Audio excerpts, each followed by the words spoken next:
కడప జిల్లా Badvel municipal commissioner Narasimha Reddy media సమావేశం నిర్వహించారు. ఆయన మాట్లాడుతూ రాష్ట్ర ప్రభుత్వం విడుదల చేసిన జీవో నెంబర్ 66 ప్రకారం ఆస్తి పన్నులు ఏకమొత్తంలో చెల్లిస్తే వడ్డీలో 50% రాయితీ ఇవ్వడం 30/4/2025 వరకు పొడిగించడం జరిగిందన్నారు. అన్ని సచివాలయాలలో మరియు బద్వేలు పురపాలక కార్యాలయం కౌంటర్లలో పన్నులు చెల్లించవచ్చన్నారు. ఆన్లైన్ ద్వారా పురసేవ మరియు పురమిత్ర యాప్ ద్వారా కూడా చెల్లించవచ్చన్నారు. ముఖ్యంగా 2025-26 సంవత్సరం గాను దాని అడ్వాన్స్ ట్యాక్స్ అంటారు.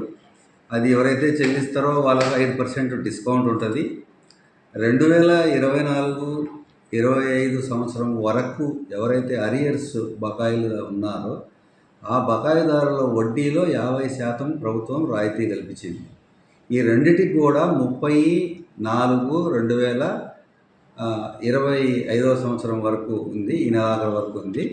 కాబట్టి దయ ఉంచి అందరూ కూడా సకాలంలో పన్నులు చెల్లించి మీ వడ్డీ రాయితీని మరియు డిస్కౌంట్ను పొంది మున్సిపాలిటీ అభివృద్ధికి సహకరించాలని మరీ విజ్ఞప్తి చేస్తున్నాం.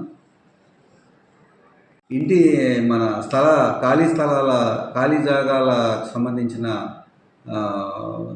దాని కూడా సేమ్ ఇట్లా అడ్వాన్స్ కట్టుకోవచ్చు.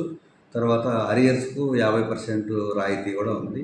2 సౌకర్యాలు ఉన్నాయి. మామూలుగా ఏప్రిల్లో ఎప్పుడు కూడా అడ్వాన్స్ ట్యాక్స్కు రాయితీ మాత్రమే 5% డిస్కౌంట్ వచ్చేది. ఇప్పుడు ప్రభుత్వం మొన్న 30వ తేదీ వరకు తక్కువ టైం ఇచ్చినామని చెప్పి మళ్ళీ ఏప్రిల్ నెలాఖరు వరకు పొడిగడం జరిగింది. మరి ఈ రెండు కూడా కన్ఫ్యూజ్ కాకుండా పాత బకాయిలు